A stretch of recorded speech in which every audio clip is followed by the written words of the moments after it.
La dernière question. Conseil pour garder un rythme d'avancer religieusement avec des enfants et toutes les responsabilités.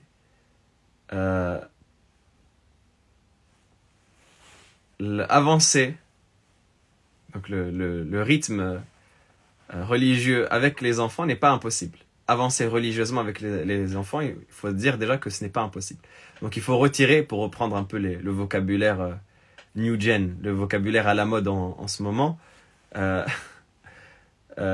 faut reprendre, on peut reprendre le principe des pensées limitantes.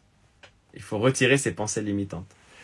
Ça veut dire qu'il ne faut pas avoir en tête que c'est impossible. Il ne faut pas avoir en tête que ça n'existe pas, qu'on ne peut pas y arriver, que une mère qui a des enfants, ça y est, elle est condamnée. Non. Il y a des mères qui sont devenues des savantes avec des enfants. Il y a une des grandes savantes qui avait recopié le livre As-Sihah d'Al-Jawhari, rahimahullah ta'ala, qui est un grand dictionnaire dans la langue arabe. Et ce qu'elle a mis à la fin du livre, elle a mis: je demande à quiconque lirait ce livre et il noterait des erreurs de me pardonner, parce que j'écrivais ce livre avec la main droite et je berçais mon enfant avec la main gauche. Ça, c'est le himma, c'est l'ambition. Donc la première des choses, retirer la pensée limitante. Deuxième des choses, retirer cette pensée limitante-là grâce à l'ambition. Avoir une grande ambition. Avoir l'ambition de: j'ai des enfants, j'ai des responsabilités, mais je vais quand même avancer. Et je vais quand même me frayer un chemin. On va me dire que c'est impossible, on va me dire que c'est dur, mais je vais quand même avancer et faire en sorte de le faire. Donc déjà, psychologiquement, se programmer à accepter le fait que on va se renforcer dans l'étude de la religion et essayer d'évoluer. Deuxièmement, ou troisièmement plutôt, fixer un programme. Il n'y a pas mieux pour avancer que de fixer un programme, que d'avoir un programme fixe, écrit sur papier, qu'on essaye de garder dans la régularité, qu'on essaye de conserver et de maintenir tout en adoptant un rythme. Il n'y a pas meilleur que cela, il n'y a pas mieux que cela. Ça n'existe pas d'avoir mieux que de fixer un programme régulier, jusqu'à ce que ça devienne une habitude. Et ce programme-là, une fois qu'on l'aura fixé, au bout de 20, 30, 40 jours, ça va devenir une habitude. Ça veut dire que ça va devenir une rythmique.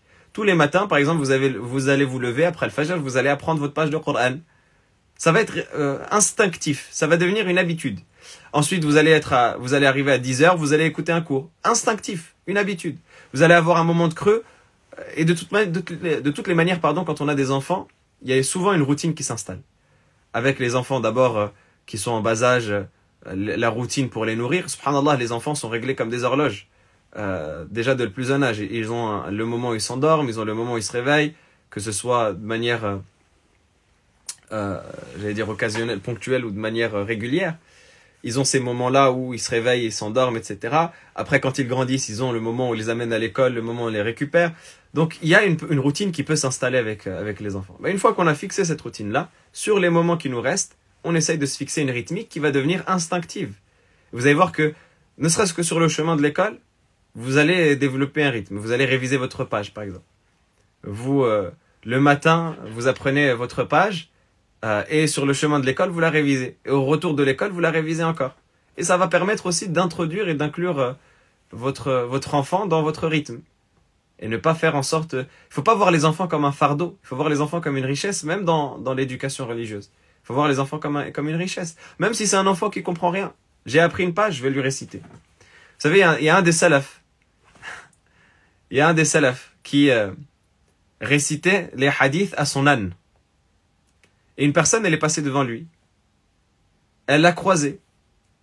Elle lui a dit: mais comment tu récites à ton âne? Il ne comprend rien, ton âne.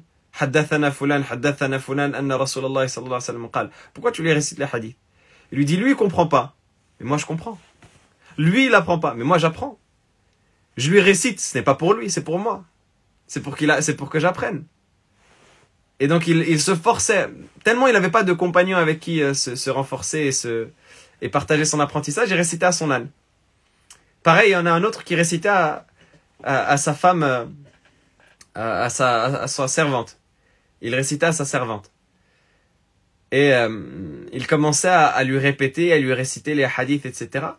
Et à la fin, la servante, elle a dit, mais qu'est-ce que moi j'ai à faire avec tout cela? Pourquoi tu me prends la tête avec tout cela? Tu me prends la tête avec les hadiths, avec les... Pourquoi est-ce que tu me prends la tête avec tout cela? Finalement, j'ai rien à voir avec ça. C'est toi, c'est ton domaine. Moi, j'ai pas de lien et de rapport avec tes hadiths. Il a dit, mais je les récite pas pour toi. Je les récite pour moi, pour mémoriser. Et donc, inclure ses enfants dans son apprentissage, leur réciter, ça permettra de faire en sorte que même l'enfant, en écoutant sa mère apprendre, subhanallah, dès son plus jeune âge, il va apprendre lui aussi. Et combien d'enfants on a vu, que j'ai vu moi de mes yeux, ils récitent ce que les parents doivent apprendre normalement. Le père, il doit l'apprendre, il galère, il répète, et au final, qui est-ce qui le mémorise dans la famille? C'est son fils. Pourquoi? Parce que j'ai entendu papa le réciter, j'ai entendu Abi le réciter 10 fois, 20 fois, 30 fois, ça y est, je l'ai mémorisé. Sans même que je n'ai eu à lire, il sait même pas lire peut-être. Il va mémoriser avec son père ou avec sa mère. Donc, fixer sur un papier, avec une routine, et essayer d'inclure ses enfants.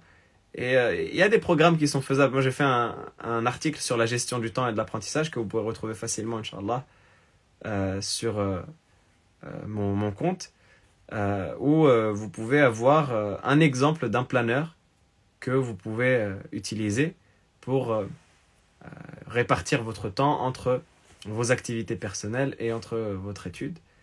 Wallahu a'lam. Barakallahu fikum. Jazakumullahu khairan. C'était la dernière